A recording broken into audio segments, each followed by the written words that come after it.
Kita mulai dengan cepat. Al-awwal, yang pertama. Ya, tolong nanti para orang tua dituliskan, dicek anak-anaknya saat sekolah. Kita yang belajar nomor 1 ini coba cek kembali ya. Al-awwal, yang pertama, an yutahhira qalbahu min kulli ghasyin wa danasin wa ghillin wa hasadin wa su'i aqidatin wa su'i khuluqin. An yutahhira qalbahu, hendaknya seorang penuntut ilmu itu memulai dengan menyucikan hatinya. Awas, kalau membersihkan yang luar itu disebut dengan nadhafah. Nadhafa yunadzifu, membersihkan yang luar. Misal, cuci baju ini supaya bersih. Setelah dicuci bersih, hilang kotorannya, maka orang Arab mengatakan thawbuka nadhif, bajumu bersih. Tapi kalau kita ingin membersihkan yang di dalam, yang tidak tampak keluar, ya, tidak tampak keluar, itu katanya terambil dari kata taharah namanya. Jelas? Ada urid an utahhira qalbi, saya ingin membersihkan bagian hatiku, tak nampak keluar. Gak ada orang mengatakan unadzifa qalbi, maka artinya hatinya keluarin dulu, cuci di luar. Ya. Nah, taharah itu membersihkan bagian dalamnya. Wudu, kenapa disifati dengan taharah? Karena wudu itu walaupun membasuh yang di luar, pada hakikatnya membersihkan fungsinya dari dalam. Ya, Anda kalau baca Quran surah kelima Al-Maidah di ayat yang ke-6, ya ayyuhalladzina amanu idza qumtum ilas salati faghsilu wujuhakum, terus sampai ke bawah tentang wudu, itu ujungnya disebutkan liyutahhirakum, untuk memberikan taharah pada dirimu. Jadi wudu yang benar itu bukan sekedar wajahnya dibasuh, tangan sampai siku, kotoran fisiknya keluar, bukan sekedar itu. Kalau Anda baca hadis Muslim, di hadis Muslim Nabi menegaskan, bersamaan dengan Anda membasuh organ tubuh dalam wudu itu, dengan jatuhnya air membawa kotoran fisik, jatuh pula dosa-dosa keburukan yang melekat pada organ tubuh itu. Itulah wudu. Karena itu disebut juga dengan taharah, bima'nal husnu, sesuatu yang baik yang melahirkan ibadah. Jadi ketika membasuh wajah, bukan sekedar wajah yang dibasuh, fungsi yang melekat pada wajah ini berubah menjadi lebih baik, yang kotornya hilang. Di wajah kan ada mata, di wajah ada lisan, di wajah ada hidung.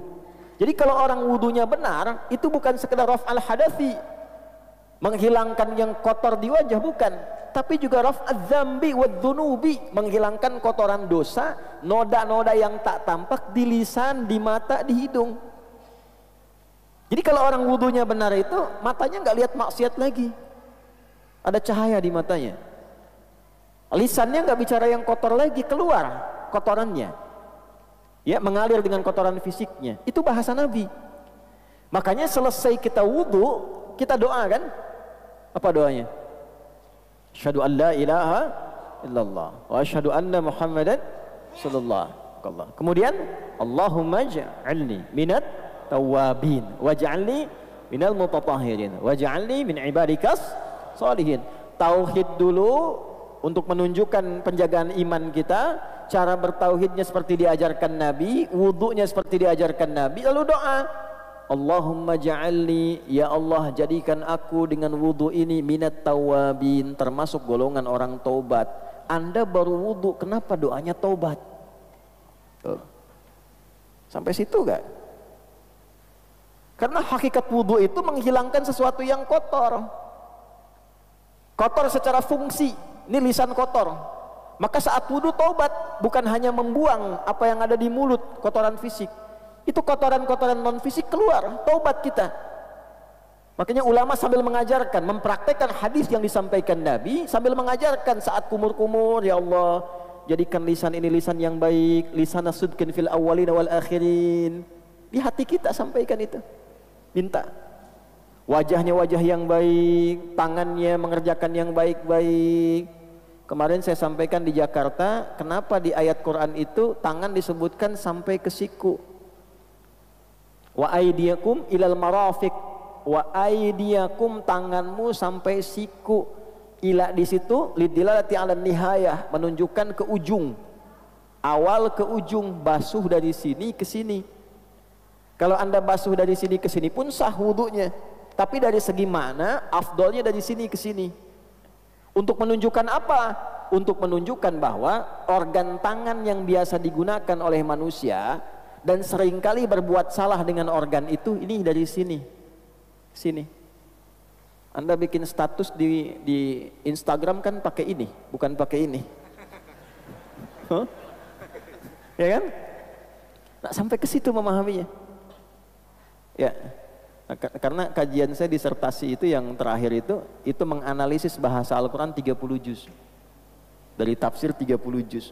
Nah, itu indah sekali. Ya. Nah, semuanya keterkaitan. Jadi begitu selesai kita berwudu, kita bertobat. Makanya orang yang benar wudunya pasti terjaga dari maksiat. Kenapa Nabi SAW mengatakan jaga wudu, jaga wudu, jaga wudu? Intinya dengan wudu yang benar itu menjaga kita dari maksiat. Latihan awalnya nahan batal, ya kan? Ditahan supaya nggak batal. Lama-lama terbiasa. Dan itu ketika dibawa pulang ke akhirat langsung ditandai oleh Allah. Di antara yang dibangkitkan pertama kali kata Nabi dari umatku, dia akan bangkit dengan wajah yang bercahaya, ghurral muhajjalin min atharil wudu, dari bekas wudunya.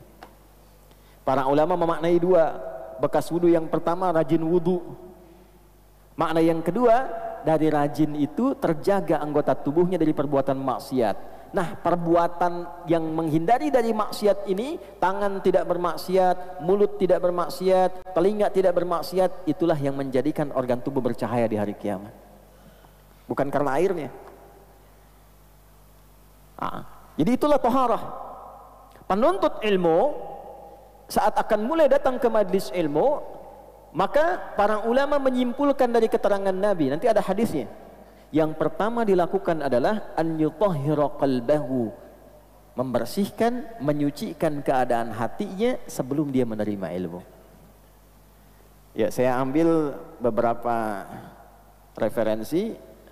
Yang pertama saya ambil nasihat Imam Waqi dulu kepada Imam Asy-Syafi'i dari kalangan salaf yang terdahulu. Tersambung nanti ke tabi'in, ke sahabat dan seterusnya. Kata Imam Asy-Syafi'i rahimahullahu taala, syakautu waqi'an an su'i hifdhi. Saya pernah konsultasi kepada Imam Waqi guruku tentang kurang bagusnya hafalanku. Kira-kira kalau Imam Syafi'i kurang bagus hafalannya sebagaimana ya? Mungkin titik beda sedikit dengan koma mungkin ya? Ya. Itu disebut masih kurang bagus.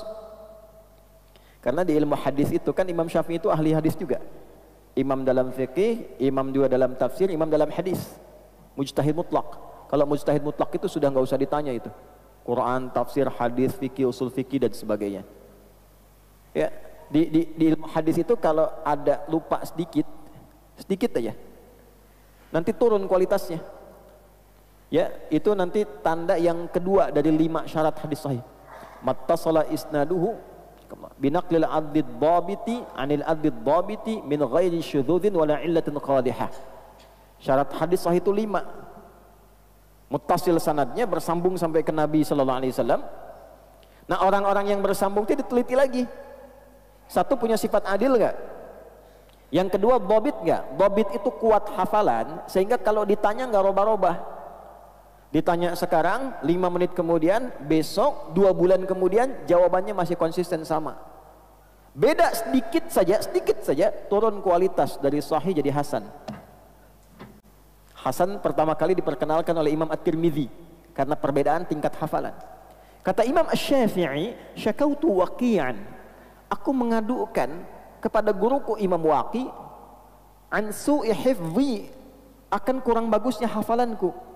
Fanasahani an atrukal ma'asi bima ma'na, maka beliau menasihati aku agar berusaha terus meninggalkan maksiat.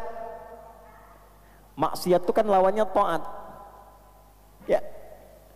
Kalimatnya belum selesai. Faqala, maka beliau berkata, al-ilmu nurun wa nurullahi la yunzalu ilal 'asi. Ilmu itu cahaya. Dan cahaya Allah tidak akan ditanamkan pada hati-hati yang berisi perbuatan maksiat. Di hadis Muslim, kalau ada orang berbuat maksiat, di hadis Muslim, itu nanti tertanam di hatinya naktah sauda, noda hitam. Kalau terus berbuat maksiat, kumpul, ketutup cawan hatinya. Kan ilmu yang bagus itu masuknya ke sini, Pak, Bu. Bukan ke sini. Kalau ke sini jadi hafalan. Kalau ke sini jadi amalan. Kalau ke sini Anda hanya akan pandai berdebat. Kalau ke sini Anda akan pandai mencari hikmah untuk mencari kebenaran. Ke sini pembenaran, ke sini kebenaran. Nah, kalau hatinya tertutup seperti ini, alhamdulillah, ini. Jadi mau dimasukkan apa aja susah, balik. Nah, cahaya Allah itu tidak akan sampai ke hati orang-orang yang dipenuhi kotoran maksiat. Jadi ingin memberikan kesan bahwa ilmu itu nanti ada dua. Ilmu yang berkah, ilmu yang tidak berkah. Nah, ilmu yang berkah itulah yang disebut dengan nurun, cahaya. Ya, Allah nurun alan nur, cahaya di atas cahaya. Artinya apa? Pemberi semua sinar segala kebaikan. Jadi kalau orang-orang yang hatinya bersih, hatinya baik, ilmunya sampai ke dalam qalbunya. Nah, tapi kalau hatinya kotor, nurunnya dari bahasa Arab berubah ke bahasa Indonesia. Al ilmu nurun, ilmunya semakin menurun. Kurang nggak sampai. Yang harusnya bahasa Arab jadi bahasa Indonesia. Nah, ini satu ya. An yutahhira qalbahu, membersihkan dulu hatinya.